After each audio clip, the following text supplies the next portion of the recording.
नमस्कार दोस्तों। तो कनाडा के अंदर जितने टेररिस्ट हैं जो कि खालिस्तान की सोच रखते हैं, उन टेररिस्ट का बुरा वक्त शुरू हो चुका है कनाडा के अंदर। बिकॉज कनाडा की पॉलिटिक्स में एक बड़ा चेंज आने वाला है, ऐसा बहुत सारे एनालिस्ट का कहना है। और जस्टिन ट्रूडो के एक कमेंट के बाद तो ये पूरी जो कनाडा की पॉलिटिक्स है उसमें भूचाल आ चुका है।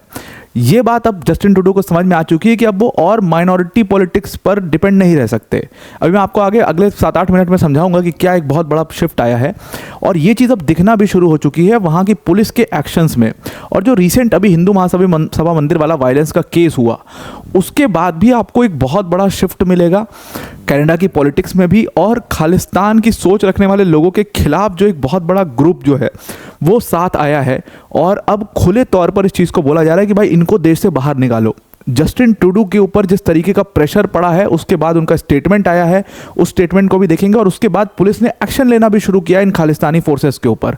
सबसे पहला एक्शन देखो यहाँ पर अर्शदीप दल्ला का नाम यहाँ पर आ रहा है। अर्शदीप दल्ला जो कि निज्जर का बहुत करीबी माना जाता था। निज्जर की जो मर्डर हुआ था निज्जर का 2023 में, तो अर्शदीप दल्ला उसके साथ बहुत क्लोजली एसोसिएटेड था। और KTF जो उसकी ग्रुप है, जो उसका ऑर्गेनाइजेशन है जो खालिस्तान की सोच रखता है, उसके साथ लंबे समय से ये काम कर रहा था व्यक्ति। और बहुत एक तरीके से सेकंड हैंड मैन था पूरा KTF का। उसको कहा जा रहा है कि कनाडा की पुलिस ने डिटेन कर दिया। हालांकि पुलिस का भी कोई ऑफिशियल बयान इसके ऊपर आया नहीं है, लेकिन जो रिपोर्ट्स आ रही है वो कहा जा रहा है कि इसको अरेस्ट किया गया है पुलिस द्वारा। 2 लोगों को अरेस्ट किया गया है, उसमें से एक अर्शदीप दल्ला है। तो अगले 7-8 मिनट में जानते हैं कि कनाडा की पॉलिटिक्स में क्या चेंज आया है और मैं क्यों ये बात कह रहा हूँ कि खालिस्तानियों के जो बुरे दिन हैं वो अब शुरू हो चुके हैं कनाडा के अंदर। इस चीज़ को समझने की कोशिश करते हैं। वीडियो में आगे जाने से पहले एक छोटी सी अनाउंसमेंट अनअकैडमी टीम की तरफ से कि अनअकैडमी आपके लिए एक बहुत बड़ा ऑफर लाया है कि आप UPSC CSC की प्रिपरेशन के लिए जहाँ पर आप 1-1.5 लाख रुपए खर्च करते थे, उसमें अनअकैडमी आपके लिए बिगेस्ट एवर डिस्काउंट लाया है, जहाँ पर हम 50% क्लियर हमने ऑफ कर दिया है अपनी कोर्स फीस में। और अब हमारी जो UPSC CSC की सब्सक्रिप्शन फीस है वो सिर्फ 24,999 है। अगर आप इस प्राइस को भी एक साथ नहीं देना चाहते तो आपके पास यहाँ पर EMI ऑप्शंस भी हैं। मतलब हमारे पास 8 मंथ्स की, 12 मंथ्स की, 16 मंथ्स की, 24 मंथ्स की सब EMI ऑप्शंस वहाँ पर आपको मिल जाएंगे। तो EMI पर भी आप इस कोर्स को पर मंथ एक छोटा सा 2,000-2,500 का प्राइस दे करके भी इस कोर्स को अवेल कर सकते हैं। और अगर आप एक साथ इस प्राइस को पे करते हैं तो आपको 50% का डिस्काउंट इसमें मिलेगा। तो आप वहाँ पर जहाँ पर यूज़ कोड का ऑप्शन आएगा वहाँ पर आप APYT10 कैप्स में लिखना, तो आपको ये डिस्काउंटेड प्राइस शो होने लगेगा और उसके बाद आप इस कोर्स को अवेल कर पाओगे। इस कोर्स में जो इंडिया की टॉप फैकल्टीज़ हैं, मृणाल सर, प्रतीक सर, सुदर्शन सर जैसी फैकल्टीज़ आपको यहाँ पर पढ़ाएंगी। तो आप डिस्क्रिप्शन में हमने इसकी लिंक डाल दी है, उसको जाकर के एक बार ज़रूर से चेक कर लेना। अब देखो हुआ क्या है कनाडा के अंदर में। कनाडा के PM जस्टिन ट्रूडो का एक बयान आया और जस्टिन ट्रूडो ने उस बयान में खालिस्तान का जो एक बेस है उनकी कंट्री में, उस चीज़ को एडमिट किया। फाइनली ये चीज़ आया है उनके सामने। क्यों ये चीज़ आई है उनके सामने, जस्टिन ट्रूडो ने क्यों ऐसा कहा और उसके बाद क्या हुआ। उनका ये बयान आया, अभी मैं आपको आगे बयान दिखाता हूँ। उसके बाद क्या हुआ, उसी के जस्ट बाद खबर ये आई कि जो हरदीप सिंह निज्जर का बहुत क्लोज व्यक्ति था अर्शदीप दल्ला, उसको कनाडा की पुलिस ने अरेस्ट कर लिया है, उसको उठा लिया गया है। ये व्यक्ति सिर्फ और सिर्फ कनाडा में ही वंचित नहीं है, कनाडा में भी ये बहुत सारे मर्डर केसेस में लिंक्ड है, लेकिन खास तौर से इंडिया में ये एक डेजिग्नेटेड टेररिस्ट है UAPA के अंदर। इंडिया में भी कई सारे मर्डर केसेस में इसका नाम है। NIA इसको बहुत टाइम से खोज रहा है, दिल्ली पुलिस भी इसके ऊपर कई सारे केसेस में इन्वेस्टिगेट कर रही है। तो ये इंडिया के लिए एक बहुत बड़ा दुश्मन है, इंडिया के लिए एक बहुत बड़ा खतरा है ये व्यक्ति अर्शदीप दल्ला, जिसको बहुत लंबे समय से इंडिया की पुलिस को खोज है, NIA भी खोज रही है इसको। अब फाइनली कहा जा रहा है कि कनाडा में इसको अरेस्ट कर लिया गया है। ये बयान क्या था कनाडा के PM का, उसको समझते हैं। देखो हुआ क्या, पिछले कुछ दिनों में आपको पता है हिंदू महासभा मंदिर का वायलेंस हुआ। उस वायलेंस में आ गई वीडियो और उस वीडियो में साफ ये दिख रहा है कि कुछ खालिस्तानी के सोच रखने वाले जो टेररिस्ट हैं वो हिंदुओं के ऊपर उन्होंने वहाँ पर लाठी डंडों से अटैक कर दिया, जिसमें विमेंस भी हैं, चिल्ड्रंस भी हैं। अब लोगों की सिंपैथी पूरी तरीके से हिंदूज़ के साथ आई, किस तरीके से कमेंट आए, ट्वीट्स आए, सब कुछ आए, वहाँ पर आपने देखा, मैंने उसको कवर भी किया था बहुत डिटेल में। अब जब ये पूरी घटना घटी ना, तो इन खालिस्तानियों ने एक तरीके से अपना पैर खुद ही काट लिया इस चीज़ से, इस घटना से। तो अब वहाँ के जो नेटिव लोग हैं ना, वो इस चीज़ से बहुत चिढ़ चुके हैं, क्योंकि वो उनको बिल्कुल भी गैंग वायलेंस हो गया ना पसंद नहीं है। वो नहीं चाहते कि दूसरा US अब कनाडा बन जाए।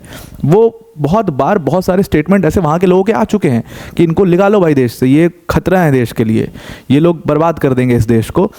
बहुत बार ऐसे बयान आ चुके हैं। तो प्रॉब्लम क्या हुई कि अब उनके खिलाफ पूरा एक माहौल बन गया और जो गवर्नमेंट यानी कि जस्टिन ट्रूडो की गवर्नमेंट बहुत सपोर्ट करती थी इन खालिस्तानियों को। भाई निज्जर के लिए इस आदमी ने, इस PM ने इंडिया और कनाडा के रिलेशंस ख़राब कर दिए। तो इतना ज़्यादा सपोर्ट कर दी थी। हुआ क्या कि अब इनकी गवर्नमेंट आ गई वहाँ पर माइनॉरिटी में, और कुछ ही टाइम में इलेक्शंस है वहाँ पर। जगमीत सिंह जो कि खालिस्तानियों का बहुत बड़ा सपोर्टर है और अब उसके पीछे रैली कर रहे हैं सारे खालिस्तानी, तो उसके पास इतना बड़ा बेस नहीं है कि वो पीएम बन जाए, ये तो क्लियर कट बात है।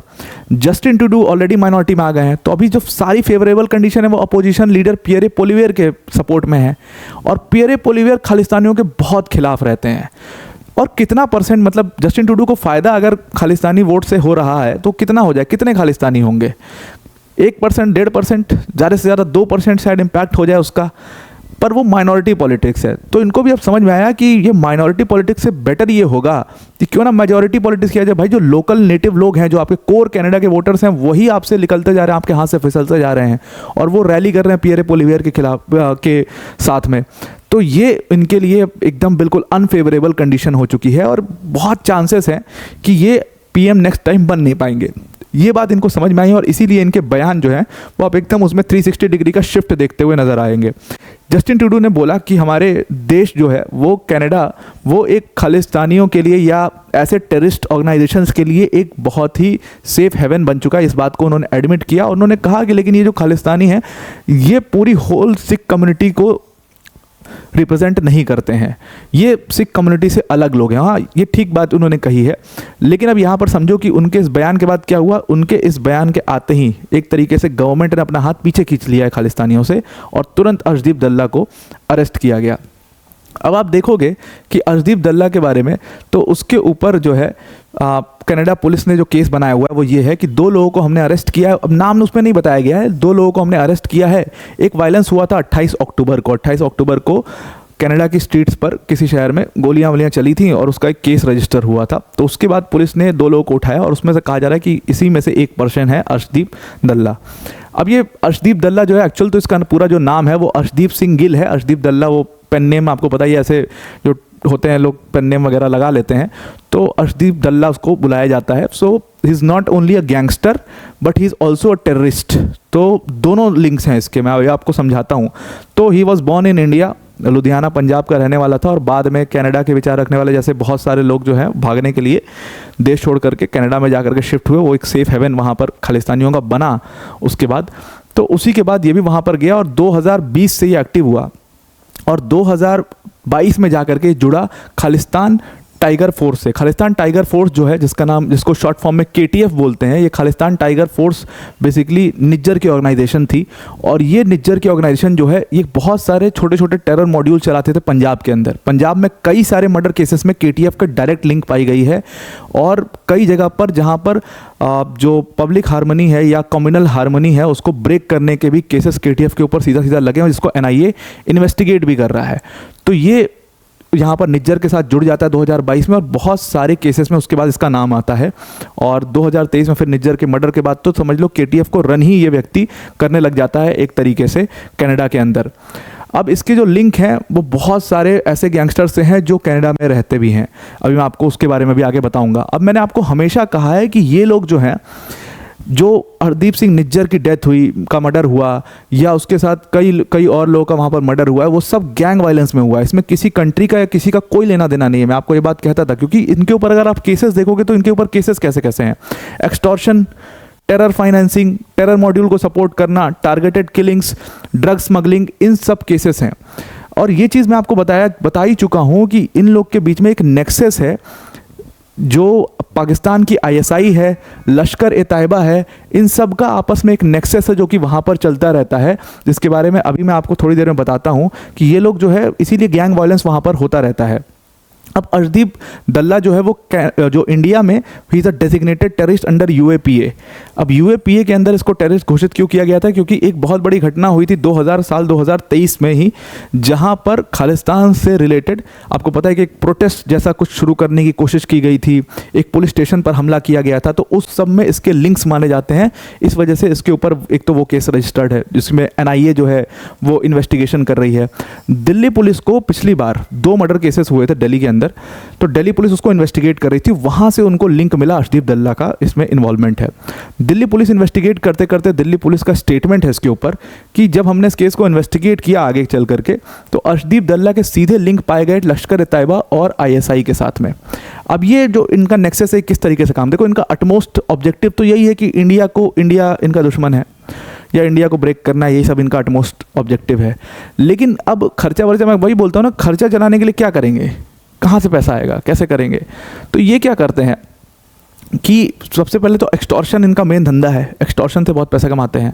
एक्सटॉर्शन के अलावा ड्रग स्मगलिंग बहुत ज़्यादा या आर्म्स स्मगलिंग बहुत ज़्यादा। अब इनके पास, इन खालिस्तानियों के पास पैसा कहाँ से आ रहा है, हथियार कहाँ से आ रहे हैं? वो सोर्स हो रहे हैं ISI से, लश्कर-ए-तैयबा से, यहाँ से सोर्स हो रहे हैं। तो इनका एक बहुत नेक्सस है और इसीलिए कई बार क्या होता है कि इसमें बहुत सारे फंड्स, बहुत बड़े अमाउंट ऑफ मनी इसमें इन्वॉल्व होता है। तो कई बार ये होता है कि इनके आपस में ही जो है खींचातानी हो जाती है, जिसकी वजह से कई सारे मर्डर देखने को मिले थे। कहा गया कि कनाडा में अभी इसी साल 2-3 महीने पहले 2 ISI के जो एजेंट्स हैं उनका मर्डर किया गया, और वो मर्डर इन खालिस्तानियों द्वारा किया गया। क्यों किया गया? इसी को, फंड मैनेजमेंट को लेकर के। कुछ एक आदमी को जिंदा जला दिया गया, कहा गया कि वो ISI का एजेंट था। तो उसको क्यों जिंदा जलाया गया? पैसे का जो डीलिंग था उसको लेकर के इनमें आपस में झगड़ा था। इसीलिए ड्रग स्मगलिंग और आर्म स्मगलिंग में लोग इन्वॉल्व रहते हैं। और जितना ये ऊपर से जो अपना मजहबी जामा ये लोग पहनते हैं ना, अंदर से एक्चुअल सच्चाई इनकी यही है। आप हिजबुल्लाह के ऊपर जितनी डॉक्यूमेंट्री से उठा करके देख लो कि किस तरीके से हिजबुल्लाह ने ड्रग स्मगलिंग लेबनान में इतनी भयंकर तरीके से की है, सिर्फ अपने ऑर्गेनाइजेशन को खड़ा करने के लिए, फाइनेंस करने के लिए। और वो क्या कहते हैं कि हम मुस्लिम्स की आवाज़ हैं, और वही इस्लाम फॉलो बिल्कुल नहीं करते हैं। तो ये होता है, ये बहुत ज़्यादा चीज़ होती है, और यही इनके साथ भी है कनाडा के अंदर में। इन्होंने पूरा गढ़ बना रखा है उसको, इसीलिए कनाडा को खालिस्तानी टेररिज्म का सेफ हब कहते हैं या सेफ हेवन कहते हैं। वहाँ से आराम से बैठ करके ऑपरेट करते रहते हैं लोग। तो ये तो खैर केसेस हैं इसके ऊपर। उसके बाद 2 बहुत इंपॉर्टेंट लोग का पंजाब में मर्डर हुआ था।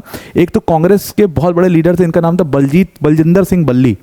उनके मर्डर में सीधा सीधा अर्शदीप दल्ला का नाम आया था कि उसकी इन्वॉल्वमेंट है इसमें, और उसने ही फाइनेंस किया है इस पूरे मर्डर को। और उसके साथ एक और बहुत इंपॉर्टेंट मर्डर हुआ था, इनका नाम था तजिंदर सिंह पिंका। और तजिंदर सिंह पिंका का मर्डर में सीधा KTF का नाम आया था, खालिस्तान टाइगर फोर्स का। तो निज्जर और अर्शदीप दल्ला, इसकी जो ऑर्गेनाइजेशन है KTF, उसका नाम आया था। और उसको फिर NIA ने इस केस को टेक ओवर किया था। पहले पंजाब पुलिस इन्वेस्टिगेट कर रही थी, फिर NIA ने टेक ओवर किया और सीधा लिंक्स इसमें पाए गए। लेकिन इस तक पहुंचना बहुत मुश्किल था, क्योंकि वो कनाडा में बैठा रहता था, इंडिया आता ही नहीं था। अब फाइनली कनाडा की सरकार ने इसको अरेस्ट किया, लेकिन देखते हैं ये कितने देर तक का अरेस्ट है। ये सब पॉलिटिक्स ही है एक्चुअल में। वो अपने लोग, जो कोर उनके वोटर्स हैं, उनको अपने तरफ आकर्षित करना चाह रहे हैं कि देखो मैं खालिस्तानी जो वायलेंस करते हैं उनके ऊपर एक स्ट्रिक्ट एक्शन ले रहा हूँ। अब लेट्स सी, वो तो पता चलेगा कि एक्शन कितना स्ट्रिक्ट होगा और कितनी सज़ा उसको मिलती है।